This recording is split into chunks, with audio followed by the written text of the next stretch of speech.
خود پتولو بند بر دی کنا دا هر زک پل خواندون اخپل مزه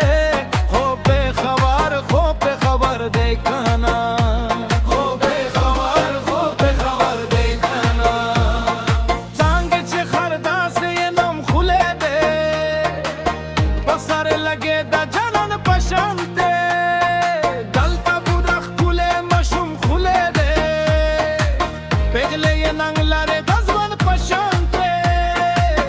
دمالاکان پشنده دنگ غره دا هر زل مزرای خیبر دی کنا